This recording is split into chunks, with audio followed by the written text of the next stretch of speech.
Hey, good morning, it's Owen Bigland. This is the Inside Edge video blog.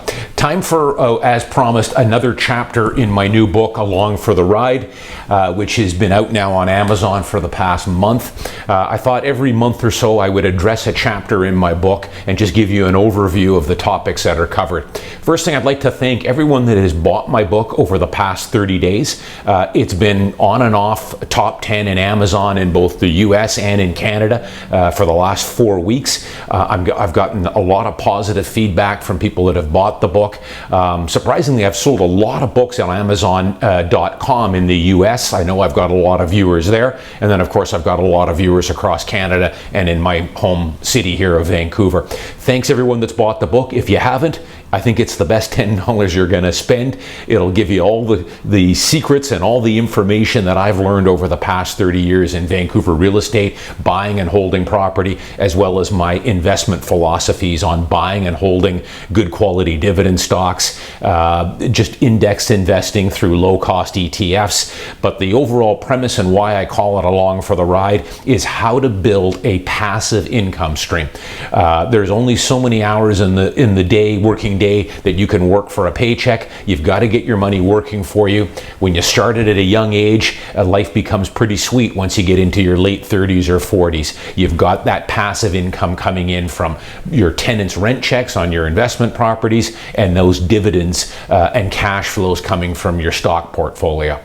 So in chapter 1 and 2, I talked about last month on my book, I talked about winning the mental game. And that's how I set the table for my book. I dedicate 2 chapters on the mindset you need to be successful, to achieve financial security, to be able to buy a piece of property and comfortably hold it for 8 to 10 years and not get spooked by what the mainstream media is constantly bombarding you with, that we're in a bubble and the market's going to pop and your house is going to lose 20 or 30% of its value. Ignore all that stuff. I do. Successful investors ignore it all as well. Buy it, hold it, and you will do fantastic. But you need to have that mental attitude, the long-term investor attitude, as opposed to a trader or a speculator. It shouldn't be a part of your kit at all. Trading and speculating is for flippers. When you're buying your principal residence, it should be to cover a long-term need. So in chapter 3, I call it Your First Move, and I talk about what the first step should be for someone.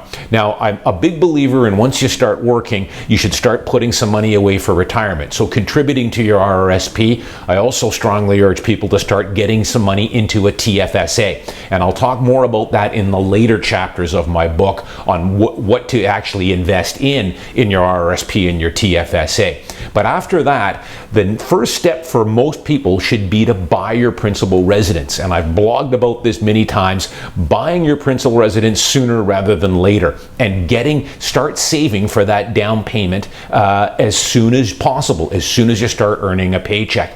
And there's 1,000 reasons for it. I've blogged about many of them over the years.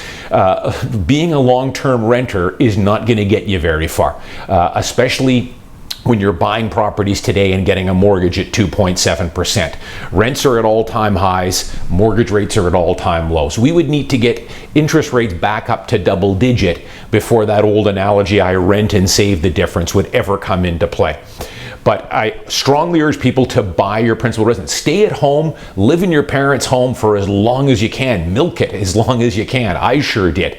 If you do have to move out of the house and don't have the money for a down payment on your first property, think about creative ways to save some money.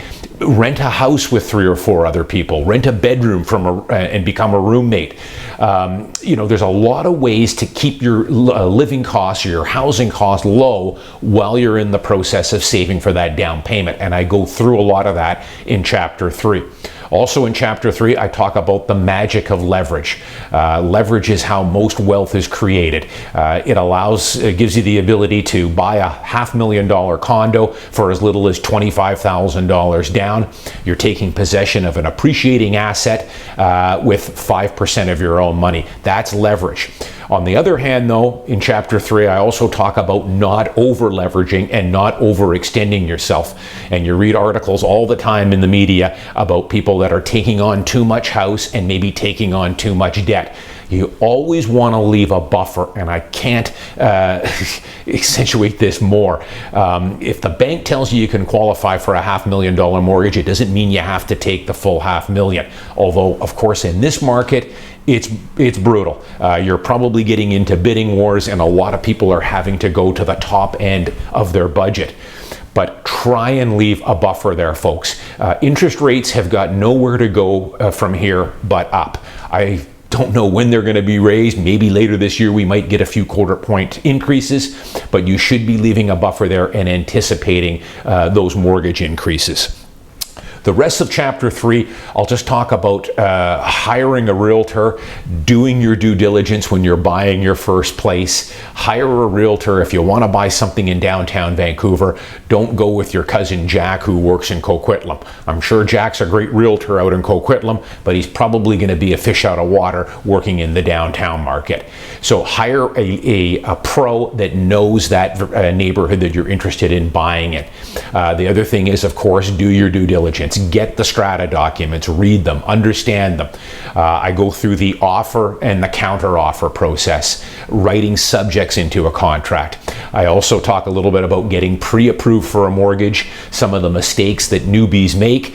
One of the biggest mistakes I blogged about before is getting your mortgage pre-approved. And the biggest mistake you can make is to walk into your local bank branch where you do business and tell the teller, I want to buy a house and I need to get a mortgage.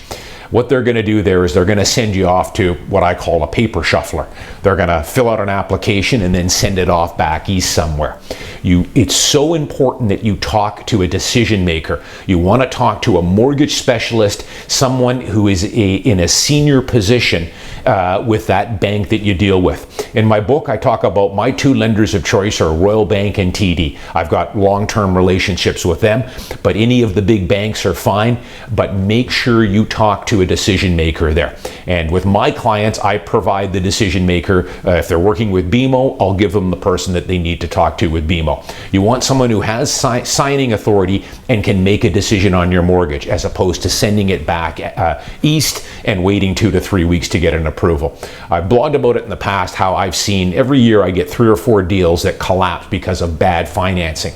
Many people have let really good deals go because the bank at the last minute wouldn't approve their mortgage. You don't want to be in a position like that, so get that approved with a decision maker and do it the right way. That's Chapter 3. Next month I'll talk a little bit about, move on to Chapter 4, which is what I call your next move, and I'll talk about buying your first investment property, possibly converting your principal residence you live in now to an investment unit, and then buying a new unit for yourself to move up the ladder with. As always, I'm Owen Bigland. Thanks for watching, and I'll see you next time.